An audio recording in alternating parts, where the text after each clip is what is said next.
पंचायती राज चुनाव और निकाय चुनाव की तैयारी में तमाम नेता जुटे या नहीं जुटे, ये तो एक सबसे बड़ा सवाल उठता ही है। लेकिन अगर हम बात करें हनुमान बेनीवाल की, तो कहीं ना कहीं इनडायरेक्टली और डायरेक्टली वो पूरी तैयारी कर रहे हैं इस चुनाव में जीतने की। और जैसा कि आपने पढ़ा होगा हमारे थंबनेल में कि जीत चुके हैं, वो इसलिए कहा है, इस संदर्भ में कहा है क्योंकि कहीं ना कहीं एक नेता जब चुनाव की ओर नजदीक आता है तो लोगों से जुड़ने का प्रयास करता है। और हनुमान बेनीवाल वो प्रयास कई समय पहले से शुरू कर चुके हैं।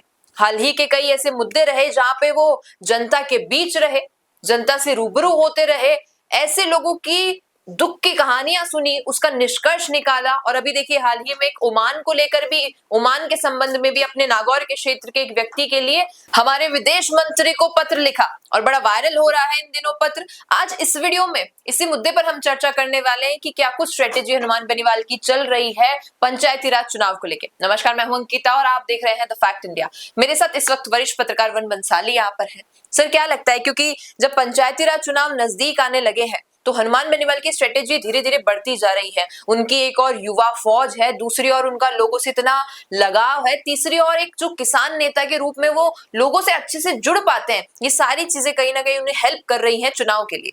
देखिए, समझिए अंकिता आप इस बात को कि कोई भी चुनाव अगर जीतना हो, उसकी फहरिस्त कह दें, उसका स्टेप कह दें, वो ये होता है कि पहले दिल जीतना होता है, फिर वोट जीतना होता है, फिर चुनाव जीतना होता है। बिल्कुल। और दिल जीतने की जो ये प्रक्रिया है, हनुमान बेनीवाल अब और तेज करते जा रहे हैं। जोजरी, एसआई, लूणी, बिश्नोई, माली, इन सब के लिए आंदोलन करके उनका निष्कर्ष निकाला तो दिल पहले तो जीत ही लिया था। उसके बाद जो एक हनुमान बेनीवाल पे लालचिन आरोप लगाने वाले लोग आरोप लगाते थे कि ये तो जातिवादी नेता है, उस आरोप को भी अब हनुमान बेनीवाल ने जड़ से खारिज किया।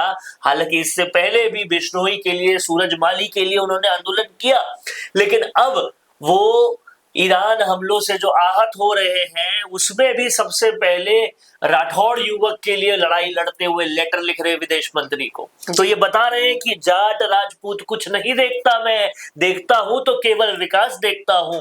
और इसके बाद आप और आगे चलिए और आगे देखिए, वो जसौल के बेटे की, जो जसौल की जो रिश्तेदार की शादी है, उसमें जसौल से भी जिस तरीके से मिल रहे हैं, मुलाकात कर रहे हैं, तस्वीरें सामने आ रही है, वो ये दिखाते हैं कि बाड़मेर की धरा में भी वो जाट राजपूत को एक रखने की कोशिश कर रहे हैं।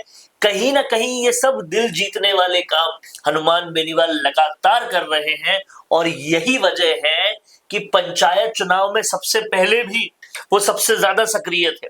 सक्रिय होने के साथ एक के बाद अब एक दिल भी जीतते जा रहे हैं। तीसरा, जिस तरीके से उनकी सेना काम कर रही है, युवाओं की सेना काम कर रही है, चाहे श्रवण चौधरी हो, चाहे विजयपाल बेनीवाल हो, चाहे दूसरे तमाम सारे नेता हो, थान सिंह डोली हो, ये सब लोग पूरे युद्ध स्तर पे इस वक्त काम कर रहे हैं, डू और डाई की सिचुएशन में काम कर रहे हैं। हनुमान बेनीवाल ने सिर्फ इस बात को कहा नहीं है कि 2028 शायद आखिरी साल हो सकता है मेरा चुनाव का, लेकिन वो उस तरीके से काम भी कर रहे हैं, उसको आखिरी मानकर पूरी शक्ति लगाकर काम कर रहे हैं। और आप हनुमान बेनीवाल की टीम को समझिए, जिस तरीके से दिलीप चौधरी इस टीम में रणनीतिकार की भूमिका निभा रहे हैं, जिस तरीके से हनुमान बेनीवाल अपने तमाम सारे पंख फैलाते जा रहे हैं।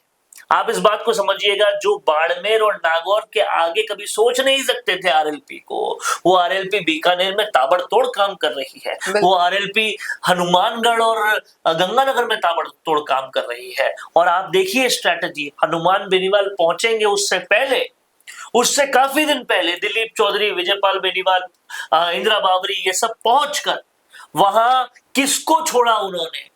हर ग्रुप से, चाहे ऑटो रिक्शा यूनियन हो, चाहे किसान यूनियन हो, हर ग्रुप से बैठकर बातें कर रहे हैं उनको समझा रहे हैं, और यही तरीका होता है जिससे बीकानेर जैसे नॉन एरिया में भी, हनुमान बेनीवाल के लिए वो नॉन एरिया था पहले, बिल्कुल वहां पर भी 2:30 बजे तक लोग इंतजार करते थे। और वहां जब स्थापना दिवस मनाया गया, आपने देखा रौला उनका, इतना जबरदस्त भीड़ थी। ऐसा ही नजारा आने वाले दिनों में जब वो गंगानगर हनुमानगढ़ जाएंगे तब भी देखने को मिलेगा, क्योंकि मैनेजमेंट इतना जबरदस्त हो रहा है। आप समझिए, संसाधन जिनके पास बेशुमार है, जी कांग्रेस बीजेपी, ये लोग कर ले तो कोई आश्चर्यचकित होने वाली बात नहीं है। बट सीमित संसाधन में, सीमित टीम में, युवाओं की एनर्जी के साथ जिस तरीके से वो काम कर रहे हैं, और कौन सा मुद्दा छोड़ते हैं वो ये समझाइए। एसआई भर्ती जैसा राजस्थान का मुद्दा हो, लूणी जैसा राजस्थान का मुद्दा हो, या फिर मुद्दा हो ईरान का, या फिर मुद्दा हो दिल्ली का, हर मुद्दे पर पूरी तरीके से, या झालावाड़ का, पूरी तरीके से हनुमान बेनीवाल सक्रिय नजर आते हैं। और ये सक्रियता जो है वो कहीं ना कहीं दिखाती, बताती, समझाती, जताती है कि हनुमान बेनीवाल इस वक्त पर पंचायती राज चुनाव में सबसे ज्यादा एक्टिव नजर आ रहे हैं, और वो एक्टिविटी जो है फल जरूर देगी। और इस सब के ऊपर से, ये सब तो है ही, उस सब के ऊपर से चेरी ऑन द केक का काम क्या कर रहा है? वो ये काम कर रहा है कि उनके जो धुर विरोधी लोग थे, जो उनको छोड़ के गए थे, हालात ही खुद उनके विपक्ष में होते जा रहे हैं। फिर चाहे रेवत राम डांगा हो, या फिर बाड़मेर वाले बेनीवाल हो, उमेदाराम बेनीवाल हो, हालात ही इनके विपक्ष में होते जा रहे हैं। तो सब लोग को यही सोच रहे हैं कि बेनीवाल है तो बेस्ट है, हमने चुन के गलती कर दी रेवत राम और उमेदाराम को। तो कहीं ना कहीं ये सारी चीजें जो पक्ष में जा रही है वो पंचायत राज चुनाव में रिजल्ट बन के उभरेगी। बिल्कुल।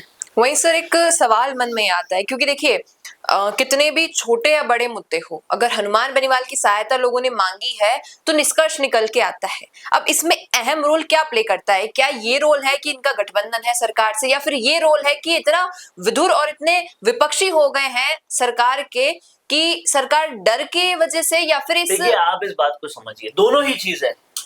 राज्य सरकार जहां ये जानती है कि, राज्य सरकार भी और राज्य सरकार का प्रशासन भी, कि बेनीवाल से अगर पंगा लिया तो फिर ये बवाल कर देगा, तो दूसरी तरफ केंद्र सरकार भी जानती है कि अगर कोई सबसे अच्छा गठबंधन पार्टनर मिल सकता है आने वाले टाइम में, या कोई सबसे बेहतरीन वोट काट सकता है कांग्रेस के, तो वो हनुमान बेनीवाल ही है। इसके अलावा भी उनकी जो अपनी लाइजनिंग है, चाहे नितिन गडकरी के साथ हो, चाहे दूसरे नेताओं के साथ हो, चाहे आशुतोष की बर्थडे पार्टी में इतने सारे लोग आए हो, वो सब भी बेहद जबरदस्त है।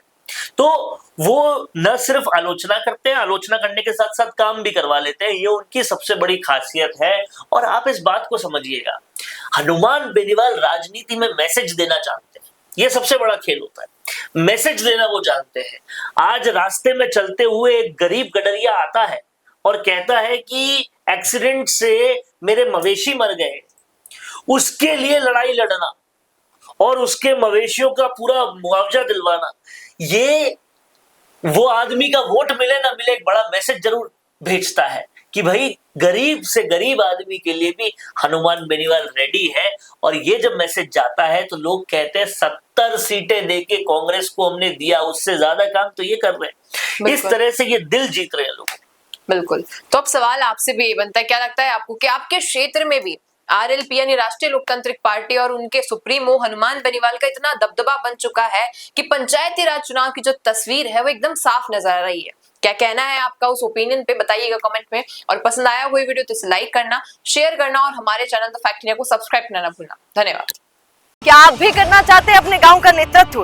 आपका अपने गांव के लिए विकास का विजन क्या है? पंचायत में आपके होने से बदल सकती है आपके गांव की तस्वीर। तो आज ही अपने गांव की बात कीजिए द फैक्ट इंडिया के साथ, व्हाट्सएप कीजिए इस नंबर पर।